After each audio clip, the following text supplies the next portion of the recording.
Hello, everyone. Welcome to Medicine and Miracles. I'm your host, Dr. Scott McMahon. I've been a board-certified pediatrician for over 30 years. I've specialized in the diagnosis of chronic inflammatory response syndrome for 15 years. Now, chronic inflammatory response syndrome is also called CIRS or CIRS. It's a mystery illness to many doctors, and it can affect any part of your body. I've evaluated 2,000 patients for CIRS. I've published 10 articles, co-written a CIRS textbook. I've given 50 presentations at medical meetings in the United States and in Europe. And I've testified as an expert in 10 different states and 2 different countries. But I'm also a man of faith. I've pastored a church. I'm an ordained minister. I've written a book on spiritual warfare, and I've been overseas or to Mexico about 15 times on international preaching and medical missions trips. So this is Medicine and Miracles, and we're going to talk some about medicine and science, but we're also going to talk some about faith and some of the miracles that I've seen over the years. Some people think that medicine and faith are not compatible subjects, but I'm going to show you that that thinking is just not true. Medicine, miracles. Medicine and miracles. It's going to be great. So let's dive in. So today we're going to talk about the different lab tests that are used in making the diagnosis of chronic inflammatory response syndrome. Now, chronic inflammatory response syndrome, again, is the illness that I specialize in. And we've started a series on it, and if you want to look back at some of the previous episodes, you can look at episode 3 or 4 or episode 8 and find other topics that we covered. But today, we're going to talk about the 10 lab tests that are actually used to diagnose CIRS. And these have been published, they've been documented, they've been reproduced in the literature. So they are proven diagnostic tests in the medical literature. Now, some doctors will use other tests to make the diagnosis. But if they're not doing the peer-reviewed, published way, maybe you're not getting the proven way of treatment too. So I just say buyer beware. Now, there are 10 tests. 9 of them are from your blood, and 1 is a nose swab that makes COVID swab look like a piece of cake. So you want to avoid that if you can, but if you need it, you need it. And now the 9 blood tests can be divided into 5 different categories. There is a genetic test. There are tests that look at immune system dysregulation. There are 3 tests that look at cytokines in your body. There are a couple of tests that look at how your hormone system is working. And there's one that looks at autoantibodies. We're going to go through all of those. Now, the genetic test that we do is called HLA, or human leukocyte antigen. This part of your genes actually determines what antibodies your body can make. And you get a contribution from your mother, you get a contribution from your father, and each contribution is called a haplotype, HAPLO type, like you're typing. Haplo means half, so it's half your type. You got one from your mom, that's one half of your type. You got one from your dad, that's the other half of your type. Haplotype. Now, some haplotypes are more likely to allow you to develop CIRS, or chronic inflammatory response syndrome. And that's what we call a genetic predisposition. If you have one of those haplotypes, that make you more likely to get it. On the other hand, there's some haplotypes that actually help protect you from getting CIRS. So having one of the bad haplotypes doesn't mean you're going to get CIRS. Even if you have 2 of the bad haplotypes, it doesn't mean you're going to get CIRS. What it does mean is that you're more likely to. And when you look at probabilities, if you get exposed to, say, a moldy building, you're more likely to get CIRS if you have one of the genetic haplotypes. So keep that in mind. And of course, if you have a genetic haplotype, unfortunately, you can pass it on to children, and you probably got it from your parents. So, for sure you got it from your parents. Anyway, about 89% of CIRS patients have one of these bad haplotypes that makes them get sick when they're exposed to indoor mold chronically. It's probably not the first time you get exposed. It takes some time, but if you have one of the bad haplotypes, you're more likely to get it. Now, the next group of blood tests we're going to talk about are chemicals that actually regulate the innate immune system. We talked about regulation in one of our previous videos. Regulation is how you keep your body working properly. You have very small tolerances. Something is too high, it causes problems. Something is too low, it causes problems. You want it to be just right.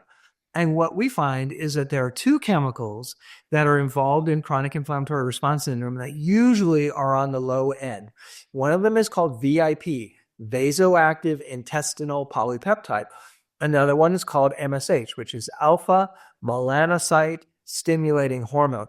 And these two chemicals, their job is to bring your immune system down from an activated state down into a normal state.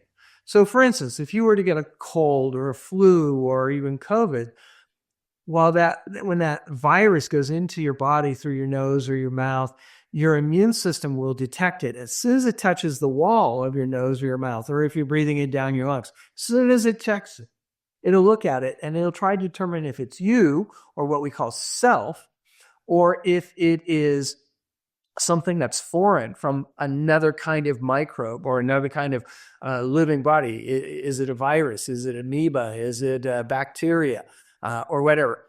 Doesn't matter which one of those other ones it is. If it's foreign, your immune system detects it and starts to ramp up and activate to fight that off. And during that time, you create extra cytokines, and it creates the symptoms that you get during the flu or COVID. And then when your immune system has defeated that, there's like this epic battle going on. And when you defeated that virus, now you need to send a chemical signal to tell your body to stop making all those extra cytokines that are giving you all of those symptoms. And VIP and MSH are the chemicals that do that. But unfortunately, around 93% of patients have a low level of MSH when I meet them, and about 72% have a low level of VIP. And what that means is you don't have much of those chemicals that are supposed to bring everything back down to normal. And that's why when some people who have chronic inflammatory response syndrome, when they leave their bad building and they're not getting exposed anymore, they still don't come back to normal because they can't bring their immune system back down to normal, and they continue to make extra cytokines and have all those symptoms. And that's why you got to see a doctor who knows about CIRS, because he can take care of that. Okay. Now, I've mentioned cytokines. They are the chemicals of the innate immune system that actually do stuff. And they are the third group of chemicals that we look at to make the diagnosis of CIRS. Now, there are three in particular that we look at. One is called TGF-beta1, one is called MMP9, and the last one is called C4A. And again, if you don't have adequate MSH or VIP, if these things get ramped up, you don't have anything to bring them back down to normal. And remember, it's the cytokines that cause the muscle and joint pains, headaches, brain fog, chills, fevers, fatigue, and all that stuff you get when you start getting sick with something. So we checked for TGF-beta1, MMP9, and C4A. Let's talk about each one. TGF-beta1 is short for the human transforming growth factor, the beta-1 type. And TGF-beta1 is a master controller of the innate immune system. It does like 100 different things. And when it's elevated, you know that something is wrong in your innate immune system. Doesn't necessarily mean it's CIRS, but we know that something is going on, and it's a clue that it might be CIRS. About 80% of my patients will have an elevated TGF-beta1 when I first meet them, before they've gone through treatment. MMP9 is matrix metalloproteinase number 9. And there's a whole slew of different MMPs. MMP9 is the one we're interested in. Its job is to grab onto cytokines that burrow through the cell matrix and take that cytokine to someplace where it's going to do its damage or help out if you don't have CIRS. But if you have CIRS and you have a lot of MMP9, well, guess what? It's not helping out. About 68% of CIRS patients have an elevated MMP9 when I first meet them. And you know that if it's elevated, that you're actually overproducing cytokines because you're transporting them. And so you make more when you have too many cytokines. The C4A is a cytokine from the complement system. This is a special system within the innate immune system that likes to kill bad guys and destroy bacteria and viruses. And you don't make very much C4A in your body. So if you have an elevated level when we draw your blood test, that means that something is going on right now that's activating the complement system, because it doesn't last very long. It just lasts, little bits of a second. So if you have an elevated level, that means you're making a lot and keeping making it. And my experience is about 80% of patients, when I first meet them for potential CIRS, have an elevated C4A. And what it means is that your complement system is chronically elevated. And next we talk about endocrine labs. Endocrine is a fancy name for hormones. We all know what hormones are, but basically hormones are made in one place, like say your brain, and then they travel in the bloodstream and they go to somewhere else and they have their action somewhere else. That is what a hormone is. Now, these are, there are two different ones that we look at. One of them is cortisol. Cortisol is your body's main steroid. You make it into adrenaline and other kind of things like that. It's made in the adrenal gland. Makes sense. Adrenaline made in the adrenal gland. Who knew? Now, when your cortisol level is high in your blood, okay, you have a part of your brain that's actually detecting that. And when it is, you don't need any more. So it sends a message to suppress the release of a chemical called ACTH, or adrenocorticotropic hormone. When you've got lots of cortisol, you don't need much ACTH because you got lots of cortisol. But if your cortisol level is low, then that same part of your brain sends a message to release the ACTH. And that ACTH goes down to the adrenal gland and says, make more cortisol. Make more cortisol. So you'll flood your body with ACTH until you drive the cortisol level back up. Unfortunately, what we see in about 6 out of every 10 patients that have CIRS is that cortisol is either high or the ACTH is high, or sometimes they're low, or instead of being at opposite ends, they are they're both at the low end or they're both at the high end. And that's not proper regulation, because when you got lots of cortisol, you don't need to be making a whole bunch more. And so we call that dysregulated, or it's not regulated properly. And again, about 60% of our patients have one abnormality or another. And that brings us to the other hormone system that we're looking at. And here's a fancy term. It's called osmolality. Osmolality. Osmolality is a measure of how dehydrated you are in your blood. So the higher your osmolality, the more dehydrated you are. The lower the osmolality, the more waterlogged you are. And when your osmolality is high, you're dehydrated. You don't want to be peeing a lot. You don't want to be voiding, micturating, urinating. I can say it in Spanish if you want. You don't want to be getting rid of that extra water. You need it in your body to kind of dilute your blood. So when that happens, when your osmolality is high and you're kind of dehydrated, your body will release a chemical called ADH, or anti-diuretic hormone. So diuretic means to pee a lot. Anti-diuretic means you're not going to pee a lot. So when you release that ADH, it goes down your kidney and says, stop making the urine. And so what we see is as the osmolality goes up, the ADH goes up. And then if you're getting too waterlogged, well, now you want to pee. So your ADH will follow it. And that's what we expect to see. But in around 86% of our patients, when we measure their ADH and osmolality, we don't see them traveling together. We see usually the osmolality is high because you're on the verge of dehydration, and your antidiuretic hormone is low. It's not physiologically correct. And so the result is you just pee and pee and pee. And because you keep urinating, you get more dehydrated, and then you're thirsty. And so you drink and drink and drink. And you might even think you're drinking way too much. But you keep drinking. Why? Because your osmolality is high. And then because you don't have very much antidiuretic hormone, you just pee and pee and pee, and you don't keep that in. And so that's a problem. Okay? Now, the last of the blood tests that I'm going to mention are autoantibodies. These are antibodies, which are a good thing. Okay? They help destroy viruses and bacteria and stuff that enter your body.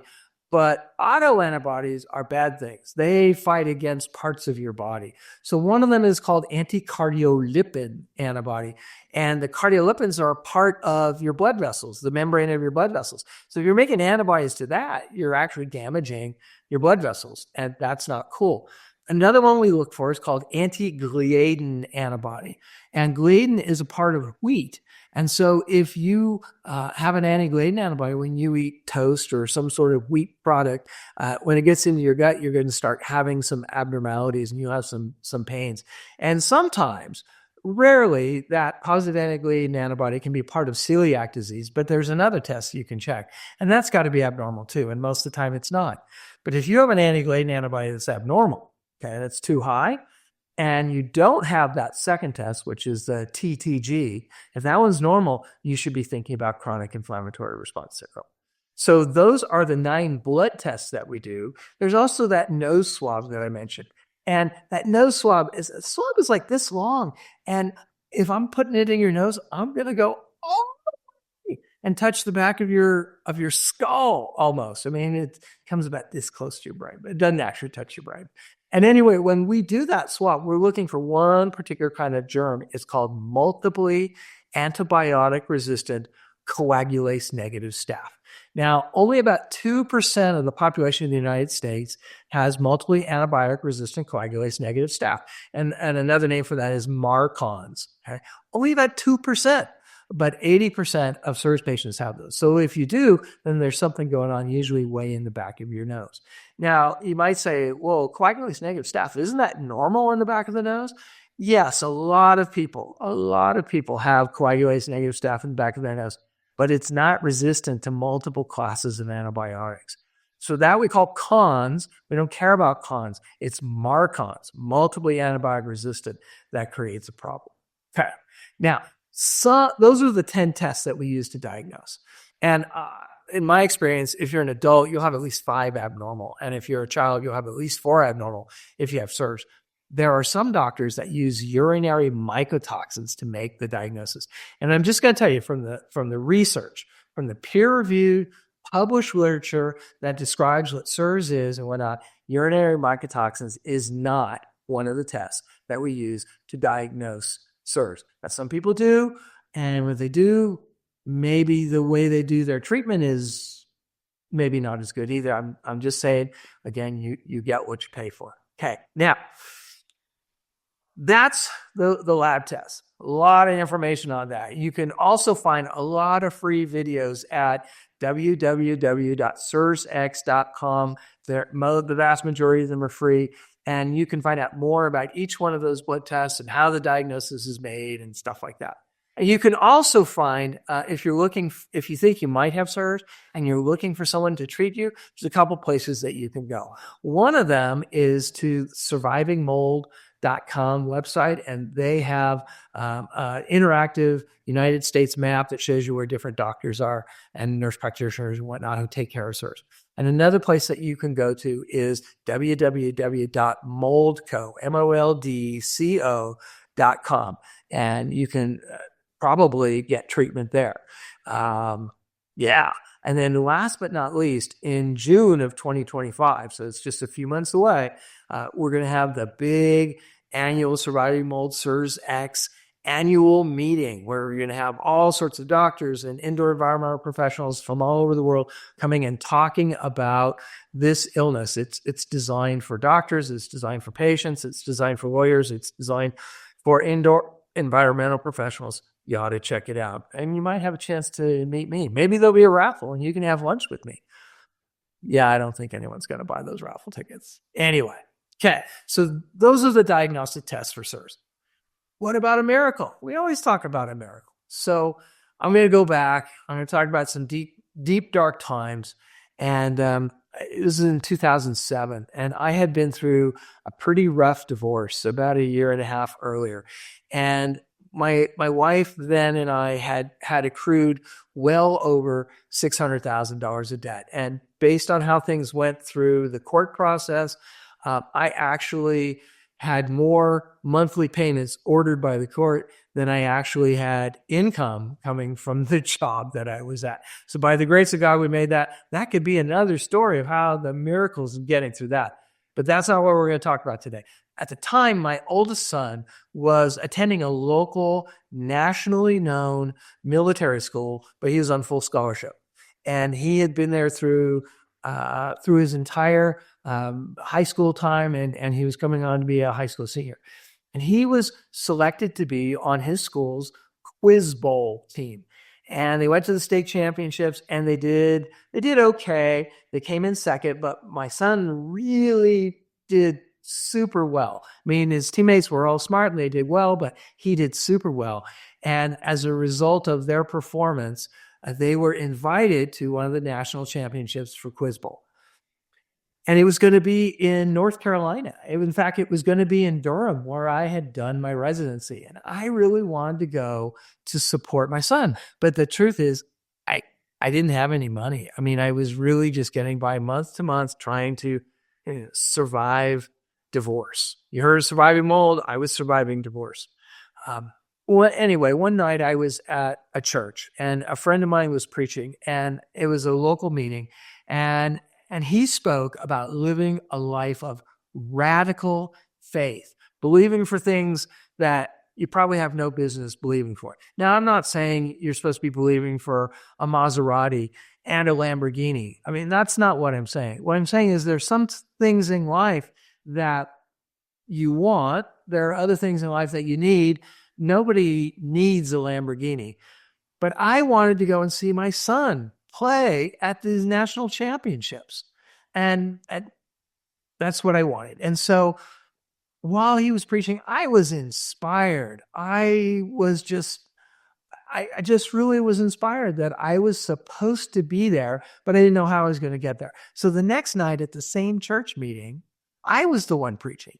And part of my message was, I will be going to North Carolina to see my son in the Quiz Bowl. And I said, I don't know how I'm going to get there, but I am going to go. I believe that by faith, God is going to take me, he's going to make a way for me, and he's going to bring me back. Well, that trip was coming in about a week. And the morning of that I was supposed to drive, I drove up to Albuquerque. It's about 200 miles. And as I was driving up to Albuquerque, I didn't have a plane ticket. Right? I did not have a plane ticket, but I was believing that a plane ticket was going to happen. And sure enough, while I was driving up there, somebody called me and said, hey, when are you going to North Carolina? I said, today. He said, do you have a ticket? I said, no, I don't have a ticket. And they bought my ticket for me. So that when I got there to the airport in Albuquerque, there was a ticket to North Carolina waiting for me, to Raleigh-Durham Airport. Now, I was flying on a different flight than my son's, and my flight was supposed to get in a couple hours before his, but I had a couple delays, and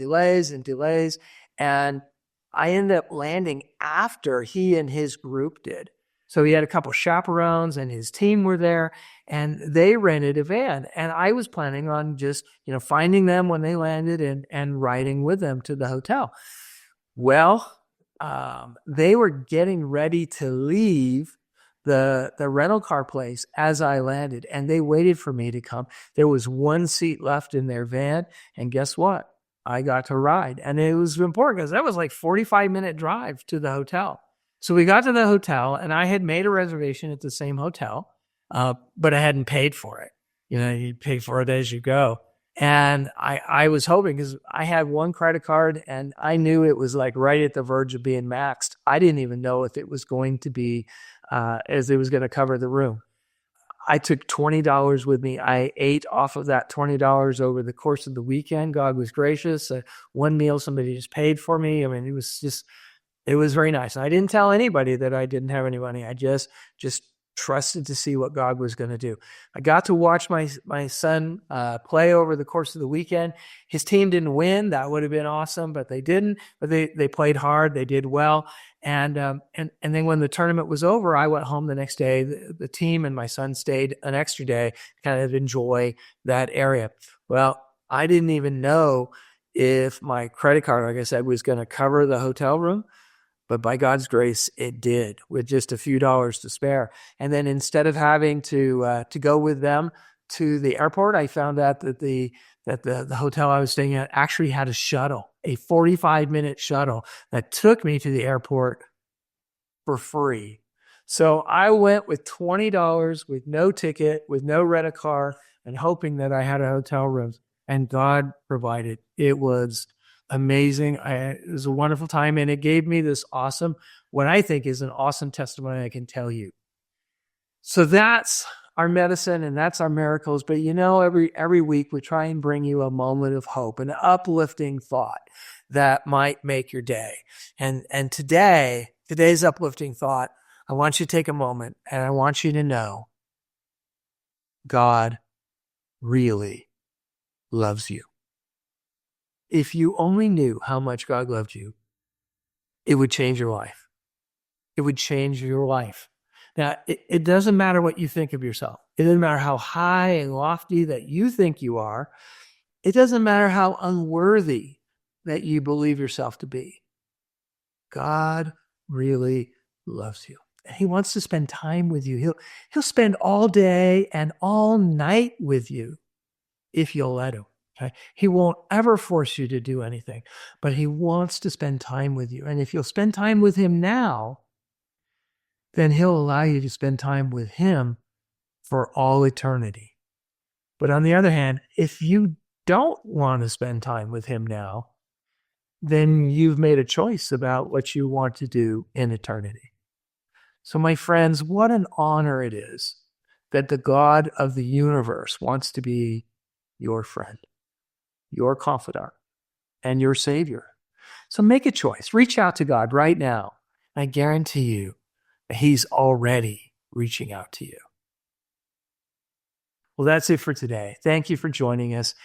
If you saw something you like, if you learned something new, then, as we say in the Southeast, mash that button that says like, and mash that other button that says subscribe. And join us again for our next episode of Medicine and Miracles, where we find that the mysteries of the human body, they're intersecting with the unsearchable God. Thank you very much for joining us. God bless you. We'll see you next time. I'm Dr. Scott McMahon, your host. Bye-bye.